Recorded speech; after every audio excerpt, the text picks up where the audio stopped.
వాసన చూసి కడుపు నిండిపోయింది. బాబు మాట్లాడటం జేఎన్టీఆర్ తెలుగు జాతికి వందనం, తెలుగు మమతకు అభివందనం, తెలుగు యువతులకు శుభాభివందనం, మీ ప్రేమ అభిమానాలకు శుభాభివందనం. ఇంతటి మండుతున్న ఎండలో ఎంత ఆలస్యమైనా సరే ఇంత అభిమానంగా మీ ప్రేమ వాసన చూసి కరిగిపోయాను.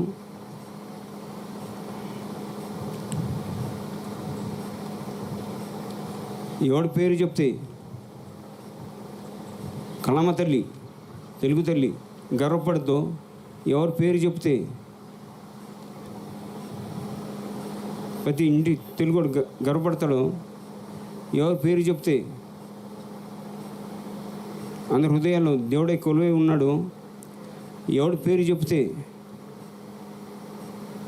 రారాజాన్ని పలుకుతాడో, ఎవడి పేరు చెప్తే ప్రతి ఆడబడుచు నోట నుండి అన్నా అని పలుకుద్దో అతడే మన తెలుగు తేజం, మన తెలుగు పౌరుషం.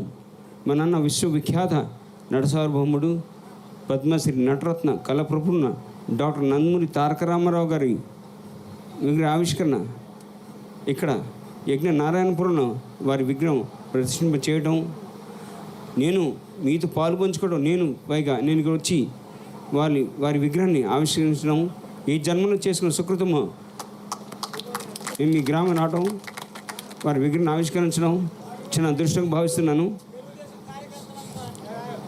జై తెలుగుదేశం.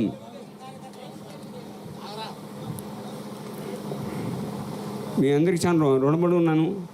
ముందుకు తీసుకెళ్దాం. తెలుగు కూడా ఎక్కువ ఉంటే తెలుగుదేశం మాకు ఉంటుంది. కుల మత ప్రాంతానికి సంబంధం లేదు. తెలుగు జాతి మనది, నిండుగా వెలుగు జాతి మనది. ప్రాంతాలు వేరైనా మనందరం ఒకటేనన్నా కుల మత ప్రాంతాలకు అతీతంగా మన తెలుగు గడ్డను అభివృద్ధి చేసిన నాయకుడు మన నాన్న ఎన్టీఆర్. అలాగే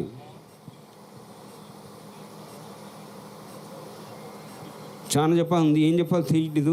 వారి గురించి మాట్లాడితే తనివి తెరదు. ఆయన ఒక మహాపురుషుడు, యుగ పురుషుడు, కళామ తల్లి వరాల బిడ్డ, దైవస్వరూపుడు. ఆయన చలనచిత్ర సీమను ఉండగానే ఓ నటుడుగా ప్రజలకు ఎన్నెన్నో సేవలు అందించాడు. ఆయన రాయలసీమ ప్రాంతానికి కరువు వచ్చినప్పుడు, అలాగే కోస్తా ప్రాంతమంతా వరదలతో మునిగిపోయినప్పుడు అందరి నటులను అందరినీ ఒక బాట మీద తీసుకొచ్చి వారితో పాటు జోలు పట్టుకుని వీధిలోకి వెళ్ళి ప్రజల విరాళాలను అప్పుడు ఉమ్మడి ఆంధ్రప్రదేశ్ ప్రభుత్వానికి ఇవ్వడం చేయడం జరిగింది. ఆ తర్వాత ఇండో పాకిస్తాన్ యుద్ధం జరిగినప్పుడు సైనికులకి సాయంగా ఉండాలని వారు కూడా భారత సైనికుల వేషధారణ వేసి పలు ప్రాంతాల్లో పేట్రియాటిజం పేరిట నాటకాలు వేసి నాటకాల నుండి వచ్చిన విరాళాలను ఇప్పుడు భారతదేశం ప్రభుత్వాన్ని ఇవ్వడం చేయడం జరిగింది నేషనల్ డిఫెన్స్ ఫండ్ కింద. ఇలా ఎన్నెన్నో కార్యక్రమాలు చేశాడు ఆయన నటుడు ఉన్నప్పుడే. ఆ తర్వాత వారు అగ్రస్థానం ఉండగా ఆయన రికార్డులో ఆయన బద్దలు కొట్టుకుంటూ వెళ్ళాడు ఆయన. ఆ సమయం ఇంకో పక్క మన తెలుగు జాతి ఆత్మగౌరవానికి గుర్తింపు లేకపోవడంతో మద్రాసుని పిలవడంతో హేళనగా చూడటంతో మళ్ళీ మన తెలుగు జాతి ఆత్మగౌరవాన్ని కాపాడి పునర్జింపజేయాలని నేను ఒక తెలుగోడిని, తెలుగు బిడ్డను, తెలుగు దేశమైన పార్టీ రాజకీయ పార్టీ స్థాపించి 9 నెలల తిరుగులోపు మన తెలుగు రాష్ట్ర ప్రజలు వారిని మన తెలుగుదేశం పార్టీని గెలిపించి అత్యంత మెజారిటీ గెలిపించి వారిని ముఖ్యమంత్రిగా ఎన్నుకోవడం చేయడం జరిగింది. వారు ముఖ్యమంత్రి అయిన తర్వాత ఎన్నెంతో సేవలు అందించాడు ఆయన. ముఖ్యంగా పేద ప్రజలకు కూడుగుడ్డ నీడ కల్పించి అలాగే రైతన్నలకు అన్నదాతగా నిలబడి కార్మిక సోదరులకు దన్నుగా నిలబడి తెలుగింటి ఆడపడుచులకు అన్నగా నిలబడ్డాడు ఆయన మన అన్న ఎన్టీఆర్. ఇలా చెప్పుకుంటూ పోతే అలాగే తెలుగు భాష తెలుగు భాష కూడా ప్రాధాన్యత ఇవ్వడం చేయడం జరిగింది. ప్రతి ప్రభుత్వ వాహనాలపై, ప్రభుత్వ కార్యాలయ పటాలపై తెలుగు సువర్ణాక్షరాలతో ఉండాలని చేపట్టింది మన నాన్న ఎన్టీఆర్. తెలుగు భాషను గుర్తుకొచ్చిందండి. మొన్న 6 నెలల కింద నేను అమెరికాకి వెళ్ళడం జరిగింది. చాలా ముఖ్యమైన మెసేజ్ ఇది, చాలా గర్వకారణం. 6 నెలల కింద నేను అమెరికా వెళ్ళడం జరిగింది. అక్కడ మన తెలుగు భాష 20వ భాష కింద ప్రత్యేకంగా నామినేట్ అయిందండి.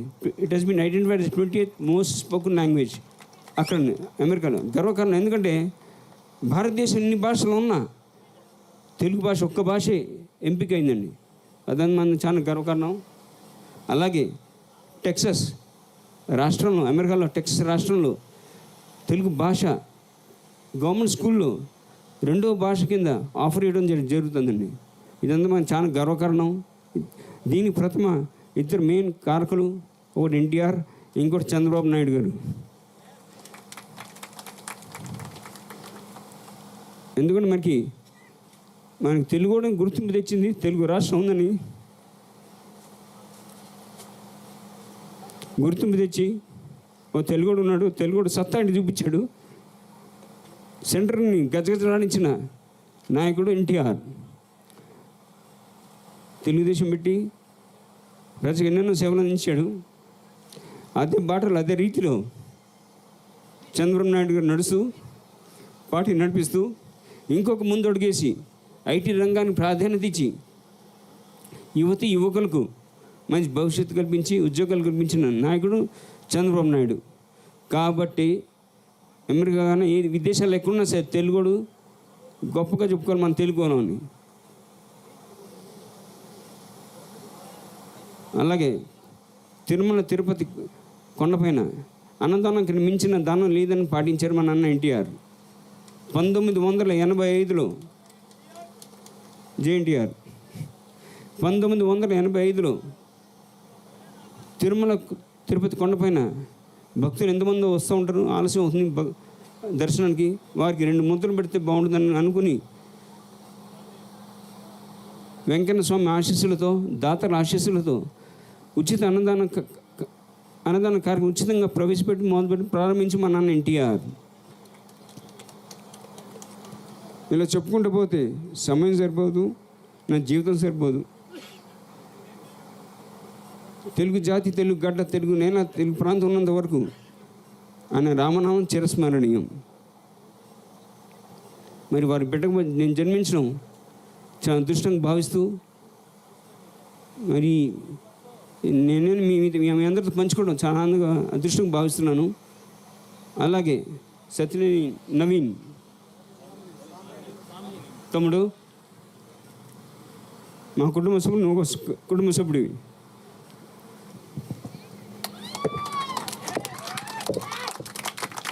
అన్న ఎన్టీఆర్, జోహార్ ఎన్టీఆర్. ఆయన ఒక బిడ్డ. తెలుగుదేశం కార్యకర్త అందరూ మొట్టమొదటి పార్టీ పెట్టినప్పుడు చెప్పాడైనా కార్యకర్త ప్రతి తెలుగుదేశం బిడ్డ.